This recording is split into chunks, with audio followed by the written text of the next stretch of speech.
যখন আইপিএল এ খেলা চলছিল, মুম্বাই এবং কলকাতা দুটা বড় বড় দলের খেলা, এবং এই বড় দলের খেলা মুম্বাইয়ের ওয়াংখেড়ে স্টেডিয়ামে যখন চলছিল, রোহিত শর্মা যেভাবে খেলছিলেন, রিকেলটন যেভাবে পেটাচ্ছিলেন, 220-এর যে টার্গেটটা, সেই টার্গেট 5 বল হাতে রেখে মুম্বাই যেভাবে নোঙর করেছে তীরে তাদের সেই ভিক্টরি শিপ। অপরদিকে একই সময়ে খেলা চলছিল করাচি আর লাহোরের, এবং সেই ম্যাচটায় ছিলেন যার থাকার কথা ছিল এই ম্যাচে, যার খেলার কথা ছিল এই ম্যাচে, যার বল করার কথা ছিল কলকাতার হয়ে, মুস্তাফিজুর রহমান।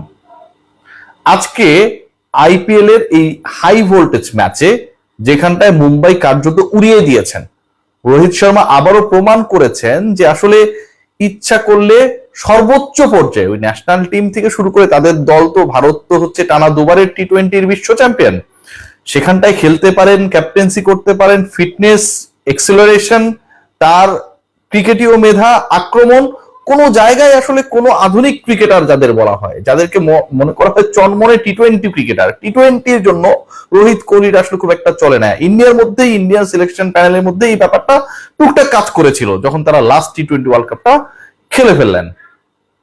সেই রোহিত মনে করিয়ে দিয়েছেন যে আসলে পুরাবান নয়। বন্ধু বিরাট কোহলি একদিন আগে করেছিলেন, অপরাজিত ছিলেন, রোহিত আজ পিটিয়েছেন দলের হয়ে সর্বোচ্চ স্ট্রাইক রেটে, 205 স্ট্রাইক রেটে একলা দেখিয়ে দিয়েছেন যে আসলে 220-এর টার্গেটটা খুব বেশি মুম্বাইয়ের জন্য দুঃসাধ্য না।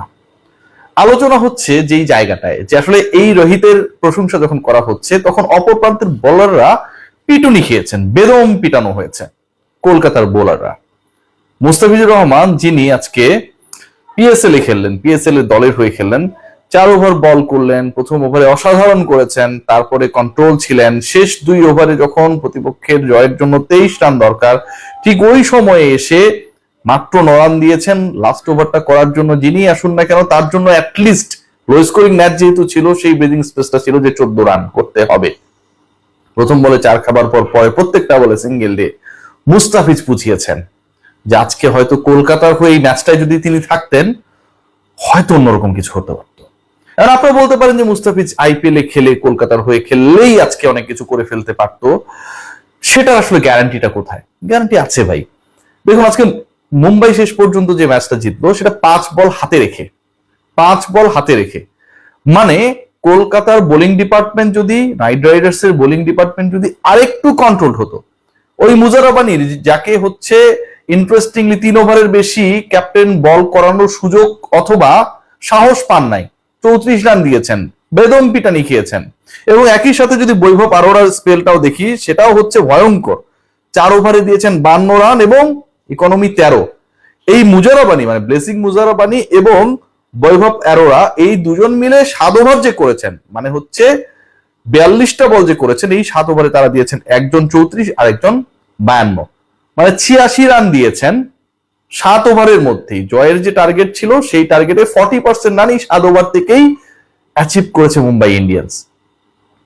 মুজারাবানির জায়গায় আজকে হয় পাথিরানের থাকার কথা ছিল অথবা ফিজের থাকার কথা ছিল। আর ফিজ বা পাথিরানা যদি থাকতেন, তাহলে হয়তো আজকের এই ম্যাচটার রেজাল্ট টোটালি ডিফারেন্ট হতো। ওই যে বললাম যে 19 ওভার 5 বলে শেষ পর্যন্ত গোল অ্যাচিভ করেছে মুম্বাই ইন্ডিয়ান্স, এবং এই 19 ওভার 5 বলে গোল অ্যাচিভ করতে গিয়ে তারা তাদের, মানে ওপেনিং যে পার্টনারশিপটা ছিল, সেখানটায় তারা করেছে, রিকেলটন আর রোহিত করেছে 148, যেটা ওয়াংখেড়ে স্টেডিয়ামে আইপিএল এর হাইয়েস্ট ওপেনিং পার্টনারশিপ। এটা একটা রেকর্ড। এরপরে কিন্তু তারা হারিয়েছে আরো 4টা উইকেট, এরপরে কিন্তু তাদের ব্যাটিং আরো স্লো হয়েছে, এবং ওই জায়গাটায় Mustafiz could play a role, যেই রোলটা তিনি পিএসএল এর হয়ে আজকে প্লে করেছেন।